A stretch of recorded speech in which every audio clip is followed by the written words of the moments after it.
નમસ્કાર ખેડૂત મિત્રો, ઓનલી ખેડૂત હેલ્પમાં આપનું સ્વાગત છે। આજે તારીખ 26 જુલાઈ 2024 આજના સવારના 7:30 વાગ્યાના મહત્વના હવામાન સમાચાર જાણીશું, જેમાં ગુજરાતમાં આજે કયા વિસ્તારોમાં વરસાદ જોવા મળશે, તેમજ બંગાળની ખાડીમાં નવી લો પ્રેશર સિસ્ટમ ક્યારે બનશે અને ક્યારે ગુજરાત તરફ આવશે, જે બાકી વિસ્તારો છે જેમાં ક્યારે વરસાદ પડશે, જોઈએ સંપૂર્ણ અપડેટ। ચેનલમાં નવા હોય તો સબસ્ક્રાઇબ કરી લેજો। સૌથી પહેલાં આપણે વાત કરીએ અત્યારના સમયે ગુજરાતની અંદર કયા વિસ્તારમાં વરસાદ જોવા મળશે, કારણ કે હવે વરસાદનું જોર ઘટી ગયું છે। બંગાળની ખાડીમાં આજે બપોર પછી તેમજ આવતીકાલ સુધીમાં એક નવું લો પ્રેશર બનશે અને જે ગુજરાત તરફ આવશે અને ગુજરાતની અંદર સામાન્ય મધ્યમ ભારે વરસાદ કોઈ વિસ્તારોમાં જોવા મળશે। અત્યારની વાત કરીએ તો અત્યારે દક્ષિણ ગુજરાતના જે વિસ્તારો છે જેમાં ખાસ કરીને ભરૂચથી સુરત, તાપી, વલસાડ, નવસારી તેમજ ડાંગ આજુબાજુના જે વિસ્તારો છે, બિલીમોરા છે, વાંસદા છે, સાપુતારા, ભવનાથ અંબોશી, વલસાડ તેમજ કપરાડા, વાપી, ખાડોલી, આ જે બધા વિસ્તારો છે તેની અંદર વરસાદની સંભાવના છે। દમણ સુધીના જે વિસ્તારો છે તેમાં વરસાદ પડવાનો છે, તેમજ મધ્ય ગુજરાત, પૂર્વ ગુજરાત, લુણાવાડા, કપડવંજ, ગોધરા, દાહોદ તેમજ છોટાઉદેપુર, વડોદરા આજુબાજુના જે વિસ્તારો છે, તેમજ ઉત્તર ગુજરાતમાં ખેડબ્રહ્મા, ડુંગરપુર, હિંમતનગર, મહેસાણા, આબુ રોડ આજુબાજુના છૂટા છવાયા ભાગોમાં વરસાદ પડશે। તો સૌરાષ્ટ્રમાં પણ વરાપ સાથે સામાન્ય હળવા ઝાપટા કોઈ દરિયા કિનારાના જે વિસ્તારો છે જેમાં અરબી સમુદ્રનો ભેજ આવવાના લીધે પડી શકે છે। આજે બપોરની અપડેટ જોઈએ તો બપોરના સમયે દક્ષિણ ગુજરાતમાં પણ હળવું જોવા મળશે, જેમાં ખાસ કરીને ભરૂચ, રાજપીપળા, વડોદરા, છોટાઉદેપુર, સુરત, તાપી આ બધા વિસ્તારોમાં સામાન્ય ઝાપટા જોવા મળશે। વલસાડ હોય, ડાંગ હોય તેમાં હળવા મધ્યમ વરસાદી ઝાપટા આપણને જોવા મળશે।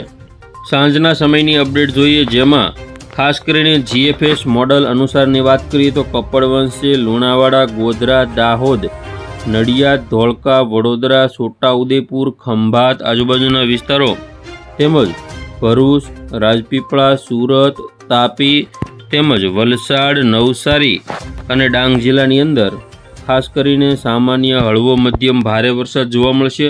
તો સૌરાષ્ટ્રના જે દરિયા કિનારાના જે વિસ્તારો છે તેમાં પણ સામાન્ય વરસાદ જોવા મળશે અને ઉત્તર ગુજરાતના કોઈ ભાગોમાં વરસાદની સંભાવના છે। રાત્રિની અપડેટ જોઈએ તો રાત્રિના સમયે પણ ઉત્તર ગુજરાતના જે વિસ્તારો છે જેમાં થરાદ હોય, પાલનપુર હોય, આબુ રોડ હોય, ખેડબ્રહ્મા હોય, ડુંગરપુર હોય આ બધા વિસ્તારોમાં વરસાદ જોવા મળી શકે। મહેસાણા, હિંમતનગર, અમદાવાદ, કપડવંજ, લુણાવાડા, ગોધરા, દાહોદ, નડિયાદ આજુબાજુના વિસ્તારો તેમજ વડોદરા, ભરૂચ, રાજપીપળા, સુરત, તાપી તેમજ વલસાડ, નવસારી અને ડાંગ જિલ્લામાં પણ વરસાદની સંભાવના છે।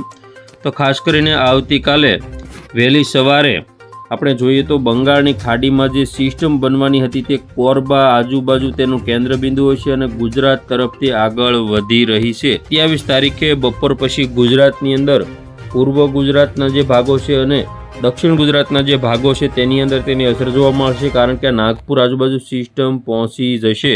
28 તારીખની વહેલી સવારની અપડેટ જોઈએ તો 28 તારીખે વહેલી સવારથી જ તેની અસર જોવા મળશે, જેમાં જૂનાગઢ હોય, અમરેલી હોય, વેરાવળ હોય, ઉના હોય કે ભાવનગર જિલ્લાના વિસ્તારો, મહુવા, તળાજા, પાલિતાણા, ચોટીલા, જસદણ, બોટાદ, ગોંડલ આ બધા વિસ્તારોમાં તેની અસર જોવા મળશે। ખાસ દક્ષિણ ગુજરાતના વિસ્તારો જોઈએ તો જંબુસર, કરજણ, સિનોર, ભરૂચ, દહેજ, ડેડિયાપાડા તેમજ ઉમરપાડા આજુબાજુના જે વિસ્તારો છે, કોસંબા, વંકલ તેમજ તાપી, બારડોલી, સુરત, નવસારી આજુબાજુના વિસ્તારો તેમજ બિલીમોરા, વાંસદા, વલસાડ, ભવનાથ અંબોશી, સાપુતારા, ડાંગ, સતાણા, ખાડોલી, કપરાડા, ભવનાથ અંબોશી આ બધા વિસ્તારોમાં વરસાદ જોવા મળશે। પૂર્વ ગુજરાતની અંદર ખાસ કરીને દાહોદ અને પંચમહાલ, છોટાઉદેપુર, મહેસાણા, હિંમતનગર, ખેડબ્રહ્મા, અમદાવાદ, ગાંધીનગર આ બધા વિસ્તારોમાં વરસાદની શરૂઆત થશે। બપોરની અપડેટ જોઈએ તો બપોરના સમયે સૌરાષ્ટ્રના જે દરિયા કિનારાના જે વિસ્તારો છે જેમાં ભાવનગર, તળાજા, ઘોઘા, મહુવા, પાલિતાણા, ગારિયાધાર, જેસર બગદાણા, અમરેલી, રાજુલા અને ઉના, વેરાવળ સુધીના જે વિસ્તારો છે, જૂનાગઢ આજુબાજુના વિસ્તારો હોય કે પછી રાજકોટ, ચોટીલા, બોટાદ, જસદણ, બોટાદ આ બધા વિસ્તારો અને દક્ષિણ ગુજરાતની વાત કરીએ તો ભરૂચ, દહેજ, ડેડિયાપાડા, ઉંબરપાડા, વંકલ, કોસંબા આજુબાજુના વિસ્તારો, સુરત, બારડોલી, તાપી, નવસારી, બિલીમોરા તેમજ વાંસદા, ડાંગ, સાપુતારા, ભવનાથ, અંબોશી, વલસાડ, વાપી, ખાડોલી, કપરાડા, વાની આ બધા વિસ્તારોમાં ભારે વરસાદ જોવા મળશે. તો ખાસ કરીને ખંભાત, આણંદ, વડોદરા, છોટાઉદેપુર તેમજ દાહોદ આજુબાજુના જે વિસ્તારો છે તમામ, લુણાવાડા છે, પંચમહાલ છે, નડિયાદ, કપડવંજ આ બધા વિસ્તારોમાં પણ વરસાદની સંભાવના રહેલી છે. જોઈએ 28 તારીખે રાત્રિના સમયની અપડેટ એટલે કે 8 વાગ્યાની અપડેટ, જેમાં સૌરાષ્ટ્રમાં ભાવનગર, બોટાદ, અમરેલી, ગીર સોમનાથ, જૂનાગઢ, પોરબંદર સુધીના વિસ્તારોમાં ભારે વરસાદ પડશે. તો સૌરાષ્ટ્ર દક્ષિણ ગુજરાતની વાત કરીએ, જેમાં સૌરાષ્ટ્રની અંદર દરિયા કિનારાના ભાગો વધારે છે. તો દક્ષિણ ગુજરાતમાં ભરૂચથી નર્મદા, સુરત, તાપી, ડાંગ, વલસાડ આજુબાજુ પણ હળવો મધ્યમ વરસાદ, અને વડોદરા, છોટાઉદેપુરમાં અને નર્મદા જિલ્લો ભરૂચ જિલ્લામાં ભારે વરસાદ જોવા મળશે. તો ખાસ કરીને વિરમગામ, અમદાવાદ, કપડવંજ, નડિયાદ, ધોળકા, લુણાવાડા, દાહોદ, ગોધરા, વડોદરા, છોટાઉદેપુર, રાધનપુર, પાલનપુર, ખેડબ્રહ્મા, મહેસાણા, હિંમતનગર, ડુંગરપુર આજુબાજુના તમામ, બનાસકાંઠા, આબુ રોડ, અંબાજી તમામ ઉત્તર ગુજરાતના જે વિસ્તારો છે તેમાં પણ વરસાદ જોવા મળશે. રાત્રિની વાત કરીએ તો રાત્રિના સમયે ઉત્તર ગુજરાતમાં મધ્યમ, મધ્ય ગુજરાતમાં ભારે, સૌરાષ્ટ્રના દરિયા કિનારાના ભારે વરસાદ જોવા મળશે. 29 તારીખે સવારની અપડેટ જોઈએ તો સિસ્ટમ સૌરાષ્ટ્ર ઉપર થઈને પસાર થશે.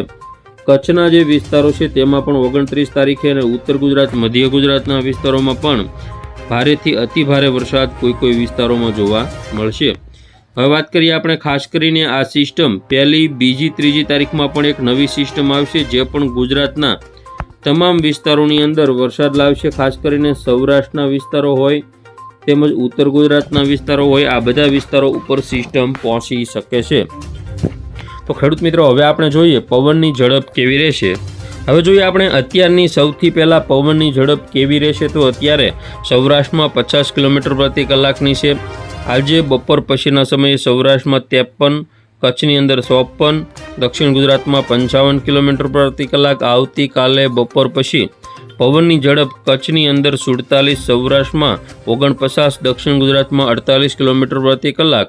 28, 29 તારીખમાં લો પ્રેશર સિસ્ટમ આવશે ત્યારે પવનની ઝડપ ઘટશે. 30 તારીખની વાત કરીએ તો 30 તારીખની અંદર કચ્છની અંદર 42 થી 43, સૌરાષ્ટ્રમાં 44, દક્ષિણ ગુજરાત 47.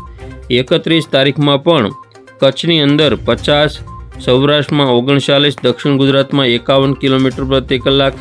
1લી તારીખની અંદર કચ્છના વિસ્તારોમાં 53 થી 57, સૌરાષ્ટ્રમાં 57 આજુબાજુ 50 થી 55 તેમજ ખાસ કરીને દક્ષિણ ગુજરાતમાં 55. 2જી તારીખની અંદર અને 3જી તારીખમાં પણ પવનની ઝડપ 50 આજુબાજુની જોટાના પવનોની ઝડપ જોવા મળશે. તો આ રીતે ગુજરાતની અંદર હવે એકલ દોકલ છૂટા વરસાદી રાઉન્ડ આવશે અને કેટલાક વિસ્તારોમાં હજુ પણ વરસાદની ઘટ છે. તે બધા વિસ્તારોમાં આગામી સમયમાં સિસ્ટમનો લાભ મળે એવું લાગી રહ્યું છે. તો ખેડૂત મિત્રો, ફરી વખત મળીશું નવી અપડેટમાં અને જોતા રહેજો ઓનલી ખેડૂત હેલ્પ.